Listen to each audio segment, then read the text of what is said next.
Sir ರಗಣ ಆಗ್ಲಿ ಆ ನಂತರದ ಎಲ್ಲೋ ಒಂದ್ ಕಡೆ ಮಾಸ್ ಅನ್ನೋದು ಕೈ ಹಿಡಿತೆ ಅಪ್ಪು ಸರ್ಗಾಗ್ಲಿ ಶಿವಣ್ಣಗಾಗ್ಲಿ. ಸೊ ಅದೇ ತರ ಎಕ್ಕ ಕೂಡ ಆ ಮಟ್ಟಿಗೆ ಮಾಸ್ ಇರುತ್ತಾ ಅಂತ. ಏಕ ಅಂತೂ ಪಕ್ಕಾ ಮಾಸೆ, 100% ಮಾಸೆ. ನೀವು ಆಲ್ರೆಡಿ ಪೋಸ್ಟರ್ ನೋಡಿರ್ತೀರಾ, ಪಕ್ಕಾ ಮಾಸು. ಬಟ್ ತುಂಬಾ ಇಮೋಷನ್ಸ್ ತುಂಬಾ ಸ್ಟ್ರಾಂಗ್ ಆಗಿದೆ ಸಿನಿಮಾ ಅಲ್ಲಿ.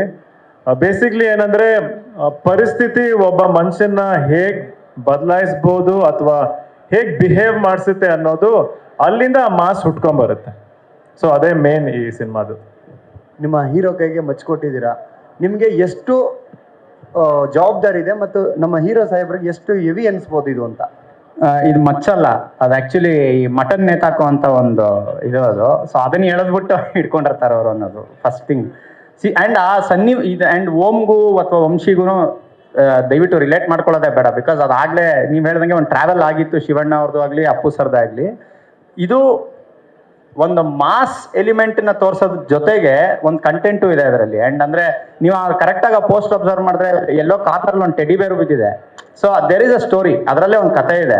ಸೊ ಅದನ್ನ ಇಟ್ಕೊಂಡು ಹೋಗ್ತಾ ಇದೀವಿ. ಬಹುಶಃ ಇದೆಲ್ಲ ಆದ್ಮೇಲೆ ಯಾವತ್ತೋ ಒಂದಿನ ಅವ್ರು ಮಚ್ಚಿಡ್ದಾಗ ನೀವು ಈ ಪ್ರಶ್ನೆ ಕೇಳಿದ್ರೆ ಐ ಥಿಂಕ್. ಅಂಡ್ ರೆಸ್ಪಾನ್ಸಿಬಿಲಿಟಿ ವಿಷಯ ಬಂದಾಗ ಹ್ಯೂಜ್ ರೆಸ್ಪಾನ್ಸಿಬಿಲಿಟಿ.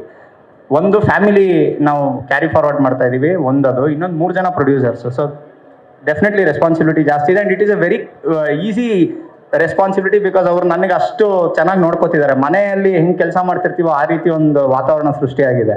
ಆ ಥರ ಒಂದು ವಾತಾವರಣ ಸೃಷ್ಟಿಯಾದಾಗ ಕೆಲಸ ಸುಲಭವಾಗುತ್ತೆ, ನಾವು ರೆಸ್ಪಾನ್ಸಿಬಿಲಿಟಿ ತಗೋಬಹುದು. ಇದು ಅದೇ ಕ್ಯಾಟಗರಿನೆಲ್ಲ June 6 ಪಕ್ಕ ಬರುತ್ತೆ ಸರ್. ಅದೇ ನಾನು ಅವಾಗಲೇ ಹೇಳ್ದಂಗೆ ರೋಹಿತ್ ಹೇಳಿದ್ರು ಬ್ಯಾಕ್ವರ್ಡ್ಸ್ ಪ್ಲಾನ್ ಆಗಿದೆ ಅಂತ. ಇವತ್ತಿಂದ day 1 to day almost last day of ಶೂಟ್ವರೆಗೂ ಏನೇನು ಮಾಡ್ಬೇಕು ಎಲ್ಲ ಪ್ಲಾನ್ ಬ್ಯಾಕಪ್ ಇಟ್ಕೊಂಡೆ. ಕೆಲವೊಂದು ಸರ್ಕಮ್ಸ್ಟೆನ್ಸಸ್ ಏನು ಮಾಡೋಕ್ಕಾಗಲ್ಲ, ಅದೆಲ್ಲ ಬ್ಯಾಕಪ್ ಇಟ್ಕೊಂಡೇ ಮಾಡಿರೋದು. ಬಟ್ ಬೇರೆ ಸಿನಿಮಾ ಅನೌನ್ಸ್ ಮಾಡೋರು ಯಾರು ಸುಮ್ಮನೆ ರಿಲೀಸ್ ಡೇಟ್ ಅನೌನ್ಸ್ ಮಾಡಲ್ಲ, ಅದಕ್ಕೆ ಟಾರ್ಗೆಟ್ ಮಾಡಿರ್ತಾರೆ. ಕೆಲವೊಂದು ಸಿಚುವೇಶನ್ಗಳು ಆಗಲ್ಲ ಸರ್ ಅದನ್ನು. ಬಟ್ ಇದರಲ್ಲಿ ನಾವು ಜಯಣ್ಣ ಅವ್ರು ಹೇಳ್ದಂಗೆ ನಾವೇನು TV ಬಿಸ್ನೆಸ್ ಆಗಬೇಕು ಅಥವಾ OTT ಬಿಸ್ನೆಸ್ ಫಸ್ಟೇ ಆಗಬೇಕು ಆಮೇಲೆ ಬರ್ತೀವಿ ಅನ್ನೋದಿಲ್ಲ.